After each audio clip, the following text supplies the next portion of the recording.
নিজের বউকে যদি তারের মতো সোজা করতে চান তাহলে এই তিনটি কাজ করতে কখনো ভুলবেন না। অনেক দাপটে ব্যক্তির সাথে আমার দেখা হয়েছে জীবনে, তেনারা বলেন যে হুজুর পুরা এলাকা আমার কথা শোনে কিন্তু আমার বউ আমার কথা শোনে না। গত 4-5 দিন আগে বাংলাদেশের এক ইন্সপেক্টর আমাকে কল দিছে। তো তিনি আমাকে কল দিয়ে বলছে, হুজুর আমি একটা থানার ইন্সপেক্টর, আপনি প্লিজ আমার কলটা কাটবেন না, আপনার সাথে আমার একটু কথা আছে। কথার শুরুতে তিনি বলছেন যে হুজুর আমার কথায় গোটা থানা ওঠে এবং বসে, বাট আমার স্ত্রী আমার কথা শোনে না, আমি কি করতে পারি? তো এই সেম সমস্যা শুধুমাত্র তার নয়, আপনি দেখবেন যে স্ত্রীর মধ্যে 3টা ভুল জিনিস আছে এবং যেই স্বামী 3টা বিষয় খেয়াল রাখতে পারে না, সে যত বড় দাপটে ব্যক্তি হোক, টাকা পয়সা সম্পদ, তার কাছে যদি সব কিছুর অভাব না থাকে, সে যদি ব্যক্তি জীবনে অনেক বড় কিছু হয়, তার স্ত্রীকে সে কখনো সোজা করতে পারবে না বা তার স্ত্রী কখনো তার কথা শুনবে না। প্রথম নম্বর, আপনার স্ত্রীকে যদি আপনি সোজা রাখতে চান, আপনি যদি চান যে আপনার স্ত্রী আপনার বাধ্য হোক এবং আপনার কথা শুনুক, তাহলে সর্বপ্রথম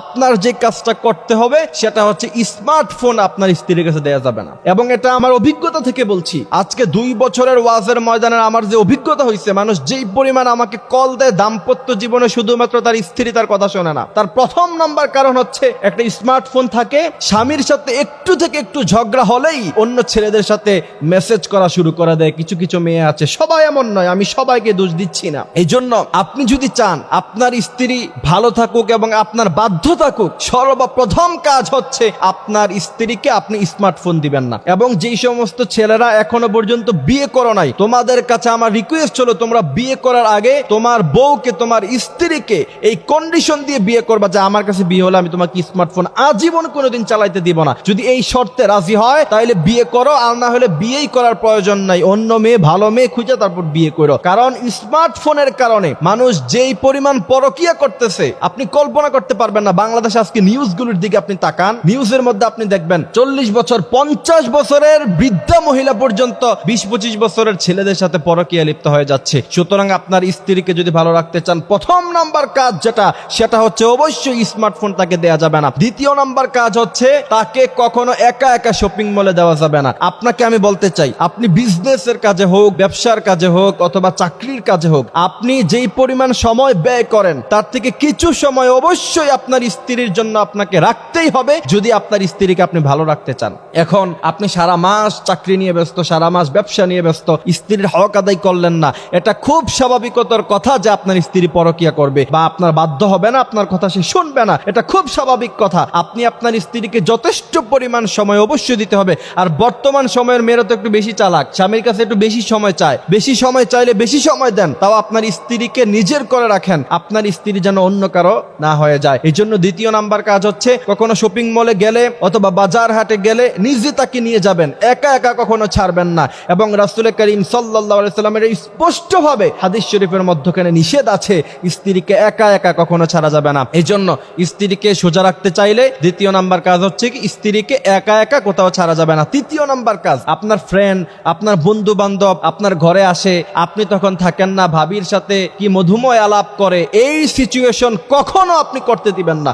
একবার, দুইবার, তিনবার, তৃতীয়বার এটা নর্মালাইজেশন হয়ে যায়, তখন দেখা যায় আপনারই বন্ধুর সাথে আপনার স্ত্রী পরকিয়া করতেছে, আপনি নিজেও জানেন না। এবং একটা জিনিস মনে রাখবেন, একজন স্ত্রীর কাছে যখন দ্বিতীয় অপশন থাকে, যখন তার কাছে এই অপশনটা থাকবে যে আপনার কাছ থেকে সে চলে গেলে আরেকটি জায়গায় তার ঠাঁই হবে, আরেকটি জায়গায় সে যাইতে পারবে, যে যেতে পারবে কি পারবে না অথবা অন্য কোনো লোক তাকে গ্রহণ করবে কি করবে না, ওইটুকু চিন্তা সে করবে না। তার কাছে যদি ওই রকম কোনো রাস্তা থাকে, ওই সময় সে আপনাকে কখনোই মূল্যায়ন করবে না বা আপনার কথার গুরুত্ব সে দিবে না। একজন স্ত্রী যখন জানবে যে আমার স্বামী ছাড়া আমার যাওয়ার কোথাও ঠাঁই নাই, সে যখন এইটা জানবে তখন সে আপনার সব কথা মানবে এবং সে সহজ থাকবে, সোজা থাকবে। কিন্তু তার কাছে যখন হাজারো অপশন থাকবে, আপনি যখন তাকে নর্মালাইজেশন করে দিলেন, সবার সাথে মিষ্টি সুযোগ দিয়ে দিলেন, তখন সে আপনার কাছে, সে যখন চিন্তা করবে যে আমার স্বামীর কাছে আমি না থাকলে আমি অন্য কারো কাছে চলে যাব, সেই রাস্তা আমার কাছে আছে, তখনই একজন স্ত্রী ঘাড় তারামি করে আর আপনাদের সাথে খারাপ ব্যবহার করে।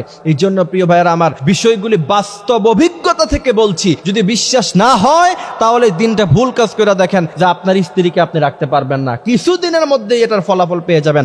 আর যদি কথাগুলি মানতে পারেন তাহলে দেখবেন পজিটিভ ফলাফল ইনশাআল্লাহ কিছুদিনের মধ্যখানে পাবেন।